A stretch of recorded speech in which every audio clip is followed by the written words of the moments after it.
What's up, guys? I'm Uncle Freedom, coming to you on another glorious and well-deserved day off. And today we're going to take a look at something I covered about a year ago on this channel, and that was the Greyman concept. Now, I've adapted and adjusted kind of some of the things I looked at over the last year. Some things have changed, but I figured I've got a much better way to look at it now than I did before. So that's what we're going to take a look at today. So, the Greyman concept. Like, what exactly are we talking about? So, what is the Greyman concept? Being a gray man and that concept is less about the stuff involved, and it's not so much about buying like gray clothing as it is more to be considered practical camouflage. So, if we look at it from that vein and kind of that scope, it'll help us understand what we're looking for as gray men more. Making smart choices, not only in the kit that we're carrying, but also the clothing that we pick and kind of the way we do things to create us being more of background noise as opposed to something very obvious in front of us. So the environment is going to be our biggest deciding factor when we talk about Greyman. And it's not just the environment that you live in, but the environment that we find ourselves traveling to or through will dictate what gray actually is for us. So let's take, for example, where I live. I live in central Nebraska. I live right off of I-80, which is a major thoroughfare for drug and human trafficking.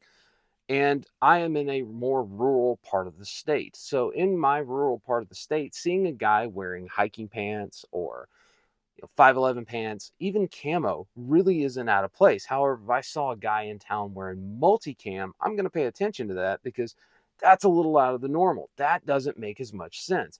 But I could walk around all day long where I live in 511 pants or cool pants or something like that, or jeans. And nobody's even going to pay attention to the fact that I am wearing that. Same thing, hiking boots, cowboy boots. Nobody's going to pay attention. Wearing a ball cap, wearing a plain t shirt, wearing a flannel shirt or a Western style shirt, nobody's going to see it here. It's not out of the normal, which is what Greyman is. We are trying to appear not out of the normal. Where this becomes a problem, though, is when we move and when we travel. Because we can all pretty much agree that being a gray man in a place that you are familiar with and currently live is not very difficult because you're adapted to where you live. However, let's look at example where I am originally from. I am from a town just north of the capital city in Alabama, which is Montgomery. I am from a town called Prattville.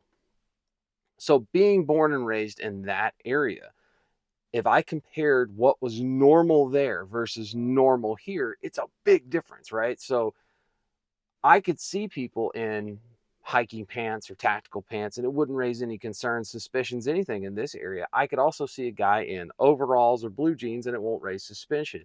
If I see a guy in this town wearing an Oxford button-down shirt, pastel-colored shorts, and Sperry's boat shoes, that's going to get my attention. However, what I just described to you, is literally every single outdoor mall or event in Alabama, period, once it gets warmer than 70 degrees. Because that is the norm there. And that's what I'm talking about. So if I were to travel from here and I was going to go visit Alabama for some reason because I needed to go back down to get my daily dose of overwhelming amounts of pollen, I really want some good grits. And it's been a long time since I've been outside 90 degrees and 95% humidity. So I'm going to go visit the armpit of America and get my sweat on. However, if I show up down there in hiking pants, people are going to pay attention to it because it's not normal. How do we fix that? That is the gray man concept itself. It also happens even in your same state. So where I live in rural Nebraska, if I dress exactly like I do here and I drive all the way over to Lincoln, Nebraska, and I go hang out by the college campus, I'm going to stick out because I don't look like those people. I don't act like those people. I don't behave like those people. So therefore, I am going to be immediately identified as something out of the normal around that college campus. But why is gray man important? In our own kind of like screwed up, divided society that we all currently live in, certain things, certain looks, and certain kinds of professions and the subset that goes along with that population. That's where the gray man thing becomes important. So to give you an example of where this is, I have had people on this channel that have watched 20, 30, 40, even 50 of my videos and never came across a video where I said I was a cop.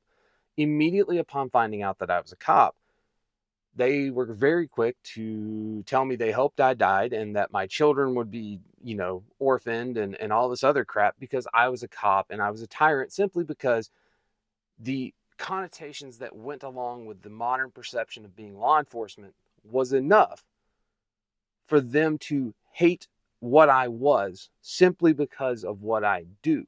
And that happens with clothes, right? So you think about it. If I went to a place that is incredibly liberal minded and not very conservative at all, and I am out there in tactical pants or something like that, people are going to see that and immediately start associating that, because it's not normal, with far right-wing politicians or the militia movement, or whatever it is. But people do that, and we do that as human nature. So it's very easy for us as humans to put people in boxes because that makes life easier, and it's much more simple if we can put you in a box. Everybody does it, man. But the thing is, if I'm rocking like a multicam, if I'm rocking some multicam pants and my extra medium shirt that I've got going on, and I'm taking a stroll in a socialist utopia in a major metropolitan area, there is a pretty good chance that I'm going to be immediately categorized as an extreme right-wing militia extremist group, and that's going to be pretty much the end of my gray man ability in that area. However, if I showed up in that area and I dressed normalish for the area that I'm in, people aren't going to pay attention to that because what the perception is of that clothing isn't with me. I always love that stuff though, because like people are like, cops are fascist and this and this and this, and then like they hear me talk and they're like, well, he's not a fascist, and they're like, oh, he's a cop, he's a fascist because he's a cop. They're the very thing they claim to hate, and I've never understood it.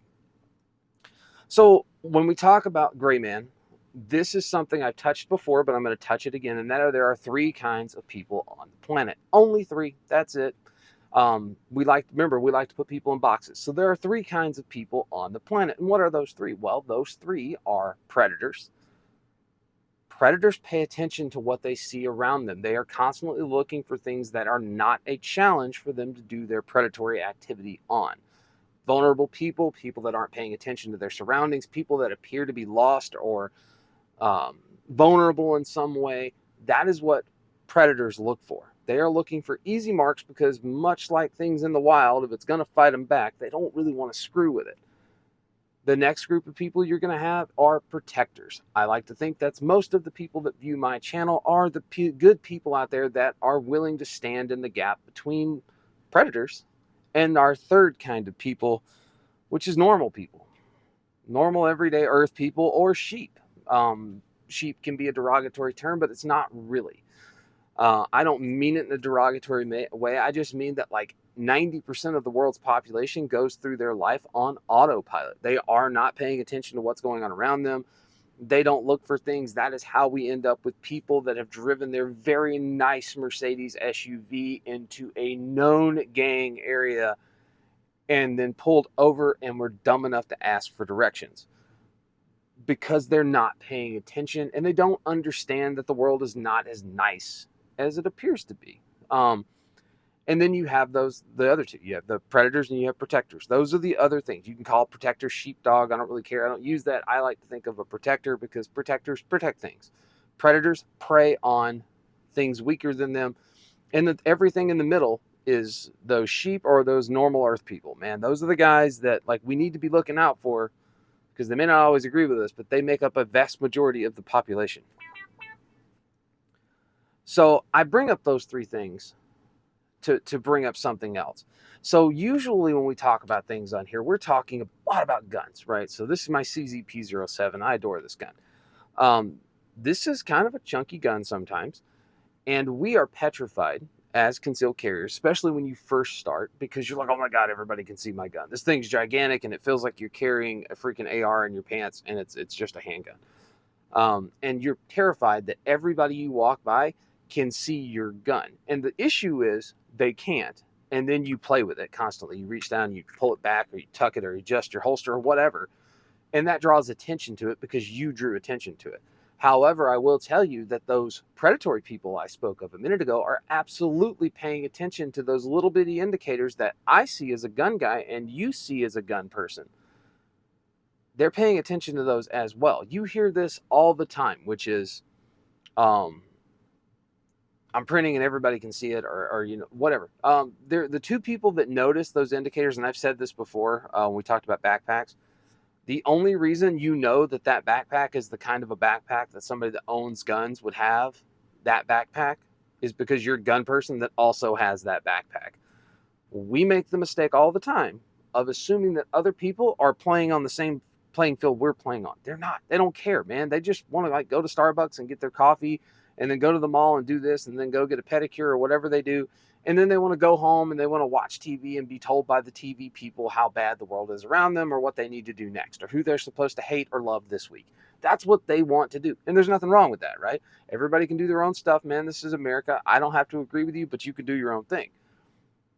But our jobs as protectors are to watch. And when we see people walking around and we notice those things like, hey, that guy's got a bulge on his pants, we see it and pay attention to it because we understand that that is a threat indicator. We notice those things like the weight's forward on the ball of their feet. They're making direct and very, very definitive eye contact. English words are hard. Their fists are clenched up. Something is off about the situation. We notice it because we are looking for those things. The same way that predators notice that that guy is probably not going to just let me take his wallet. I'm not going to do it to that guy. I'm going to do it to this little old lady over here because she ain't paying attention to crap. And she's knitting on a freaking park bench. The only people that can see your stuff or that see those things in the way you see them are people just like you who don't give a shit or bad people. And bad people knowing that you are probably not an easy target is actually a good thing for you. So that's why I bring that up. Those three kinds of people, very important to keep that in the back of your head as we talk about Greyman, because those are the things you're trying to do. You never want to appear as sheep because it makes you a target unwillingly.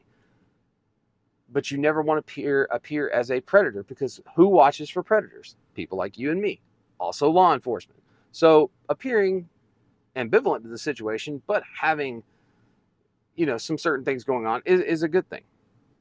So is Greyman just clothes? Absolutely not. It's your mannerisms, man. A lot of times, your mannerisms and your actions are going to tip people that you don't belong there or that you're different long before your clothing choice will. We don't like to talk about that because that involves identifying our own weaknesses.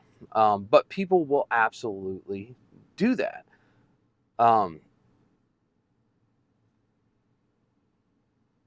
Whenever we start trying to force the issue of appearing to be normal like the people around us, we actually draw more attention to ourselves. Because the object of being gray and the Greyman theory is not to be invisible, right? Gray just simply means you're a part of the background noise and people aren't paying attention to it. But if you start making a lot of effort in being invisible, guess what people are going to do? Because it's abnormal, right? We pick up on abnormalities and people that are doing weird stuff all the time. And when we pick up on those things, what do? We key in on them like, man, that guy's weird. Don't do that. Your mannerisms, though, and your mentality and the way you act, those things will tip people off a lot. And if you're from an area, most people I know can do this. If you are from an area and you've been in that area for several years, you can pick off when people aren't from that world, right? You're just like, they don't belong here. They're not one of us, right? They're not a part of the tribe. And it doesn't matter if they look just like you. You can spot those mannerisms that guy's uncomfortable with the wind, right? Nebraska's got a ton of wind. People are frustrated by the wind in this state. Well, he's frustrated by the wind because he's not from here, so he has no idea what's going on. Same thing, I see people in the South and the people that start wilting at the heat in the South, I'm like, well, they're not from here. And I know that because people from the South just understand it's hot and we just accept it and move on. So that's something to keep in the back of your head when we talk about being a Greyman. That's one of the reasons that research stuff is really important and knowing where you're going. Because if you go to a place, I don't care if you dress just like everybody else at that place. If you act like a dude from Georgia while you're in LA, people are going to know you're a dude from somewhere other than LA. And that draws attention to you because your mannerisms are screwed up. So it pays to do some research, especially when we're going to travel, which is going to be an entirely different video because this was a fun topic. Something I don't think gets covered a lot when we talk about being a gray man. Being gray, more than clothing choices and even more than mannerisms, means going with the flow of a situation that you are currently in. We have all been to a bar, at least most people have, and you go to a bar and you immediately see the guy that doesn't even have a drink cup in front of him. Well, most of the time we'll assume that guy's a DD, but we've paid attention to that guy. We paid more attention to that guy than everybody else around us that had a drink in their hand. Why? Because it's different. Because they weren't going with the flow. It was outside of the societal norms for the environment in which we're in. I'm a cigar guy. I love cigars. But I used to go to a cigar bar in Alabama, and I would go to that cigar bar, and there was always like one or two guys that were trying to hang out with their friends, and they would get to this place, and they didn't smoke a cigar, or the manner in which they smoked the cigar wasn't that of everyone else. And immediately we knew they weren't like us because, well, they're smoking the cigar weird, or they're not smoking the cigar at all, or they're just inhaling it like it's a cigarette. We see that stuff.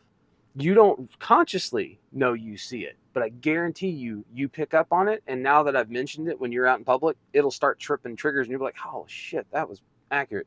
But I will, not to worry about this though, because it is easier right now than it has ever been in the history of mankind to be gray and a part of the background. And that is because everybody on the planet is attached to this. Everywhere you go, everything you do, every movement you make, the newer generation puts everything they do online. I'm so glad that didn't exist when I was a kid. However, everybody's on their phone and they're not paying attention to you, first and foremost. So it makes it easier to do this because their attention is not already just fixated on you the way it would have been 25 years ago.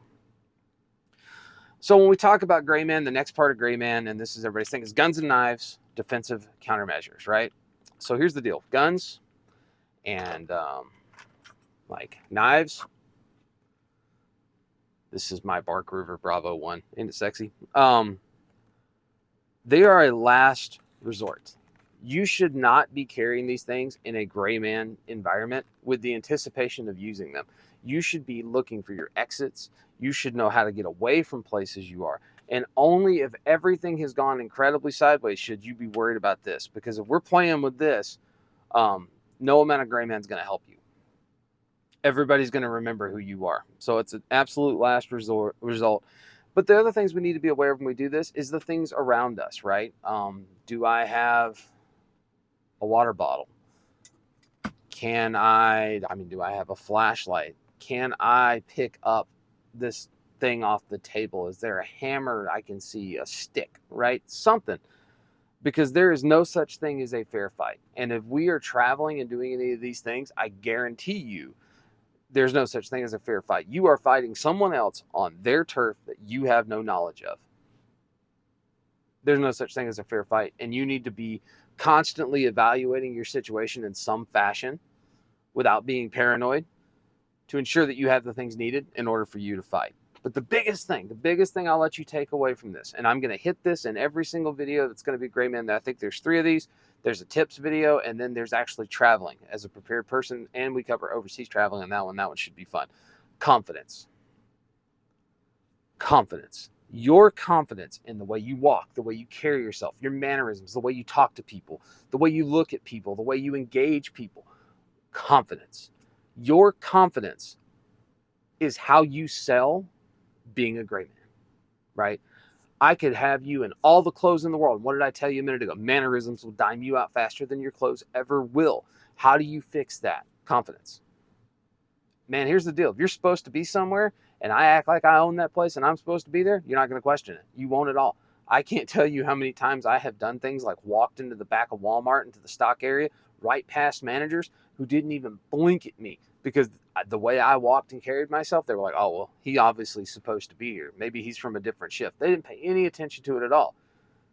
You're not trying to be overly aggressive. You're just being confident, right? The way you carry yourself, the way you act, the way you behave, your confidence in those actions will help you not to become a noticeable thing. Because even if they paid attention to you and you walk by like, man, he must belong here. I guarantee you when you walk away, if you were following the rest of this stuff, they had no idea what you look like, man. People are the worst eyewitnesses on the planet, and they aren't paying attention to crap you're doing. They're just like, that guy belonged here, and they let you go. And that is the pinnacle of being a gray man and gray man theory. So guys, hopefully you enjoyed this. This was kind of a primer. I felt like I needed to do it before I did the 10 truths of being a gray man, because that one's kind of fun. And then we're going to do a really fun one, which is traveling as a gray man, which I find to be one of the most entertaining and informative subjects on the planet. Because I can promise you, I've been to enough places. If you can disappear when you go to a different place, it's kind of a cool feeling. So guys, I am Uncle Freedom. As always, take care of yourself, take care of each other. And until next time, I'll see you later.